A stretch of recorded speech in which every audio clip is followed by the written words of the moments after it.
الحمد لله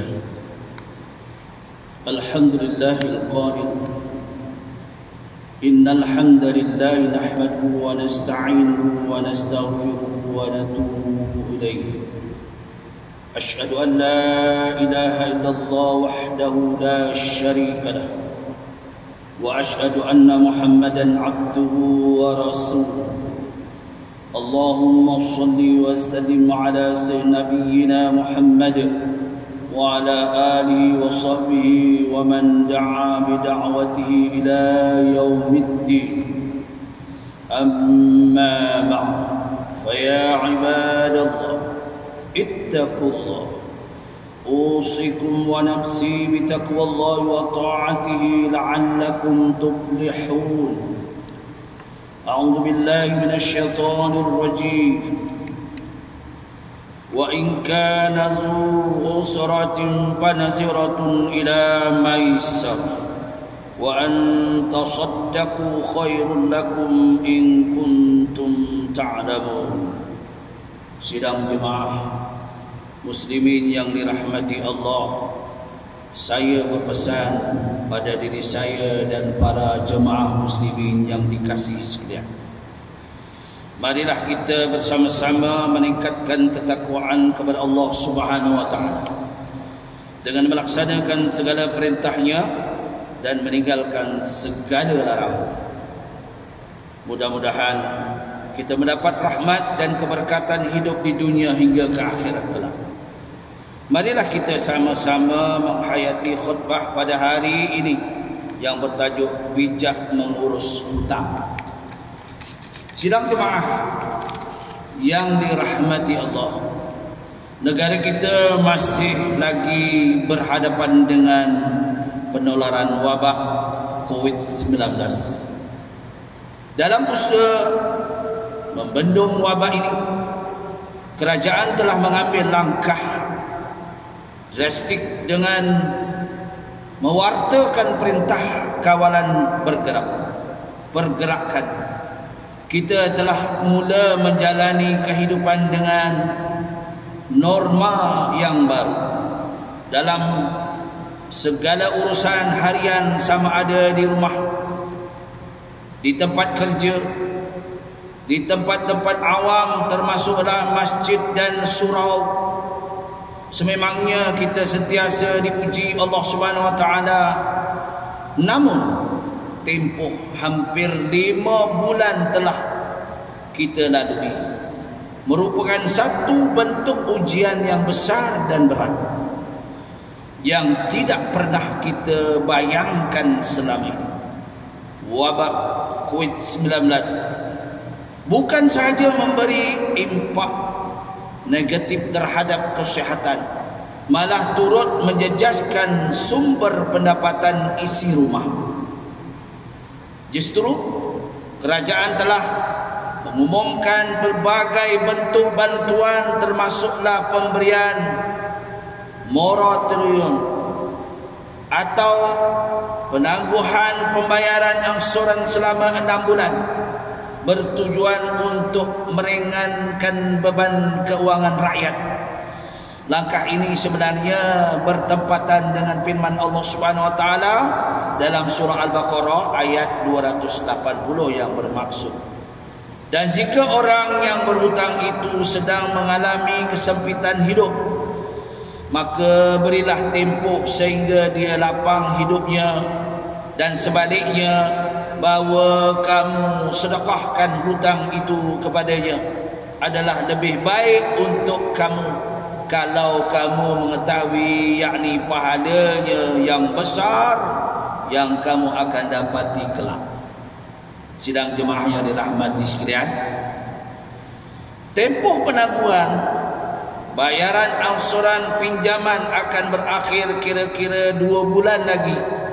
Justru mimbar ingin menasihatkan sidang jemaah sekalian supaya segera membuat persiapan dengan mengambil langkah-langkah berikut. Pertama, semak semula kedudukan keuangan atau bajet untuk keperluan harian. Kedua, hubungi pihak bank untuk menyemak bayaran angsuran bulanan yang tertangguh. Ketiga, bincanglah dengan pihak bank tentang plan bayaran bersesuaian dengan kemampuan masing-masing sekiranya perlu. Keempat, jika perlu, dapatkan khidmat nasihat daripada agensi konseling dan pengurusan kredit bagi individu dan skim revolusi hutang kecil bagi anda. Mimbar ingin menasihatkan kepada jamaah yang tiada kekangan keuangan untuk segera melunaskan hutang dan usahlah bertangguh-tangguh. Renungkan hadis baginda Rasulullah sallallahu alaihi wasallam yang diriwayatkan oleh Imam Al-Bukhari rahimahullah daripada Abi Hurairah radhiyallahu an, qala Rasulullah sallallahu alaihi wasallam, matlul ghani zulmun, bermaksud melewat-lewatkan bagi orang yang berkemampuan daripada menunaikan hak membayar hutang adalah zalim. Sesungguhnya dengan membayar hutang, hati kita akan menjadi tenang kerana hidup kita telah bebas daripada bebanan hutang. Pihak yang memberi hutang pula dapat memanfaatkan wang yang dibayar untuk digunakan bagi aktiviti lain yang dapat merancangkan ekonomi negara. Mengakhiri khutbah, marilah kita menguruskan hutang dengan bijak demi menjamin kesejahteraan dan ketenangan hidup di dunia hingga akhirat. Firman Allah Subhanahu wa taala dalam surah Al-Baqarah ayat 223. A'udzu billahi minasyaitonir rajim. Wa in kuntum ala safarin wa lam tajidu katiban farihanun maqbudah. Fa in amina ba'dukum ba'da falyuwaddil ladzi tumina amanatahu walyattaqillaha rabbah wa la taktumus syahada wa man yaktumha fa innahu asimun qalbuh wallahu bima ta'maluna alim. Bermaksud, jika kamu berada dalam musafir sedang kamu tidak mendapati juru tulis, maka hendaklah diadakan barang gadaian untuk dipegang. Kemudian kalau yang memberi hutang percaya kepada yang berhutang, maka hendaklah orang yakni yang berhutang yang dipercayai itu menyempurnakan bayaran hutang yang diamanahkan kepadanya, dan hendaklah dia bertakwa kepada Allah Tuhannya.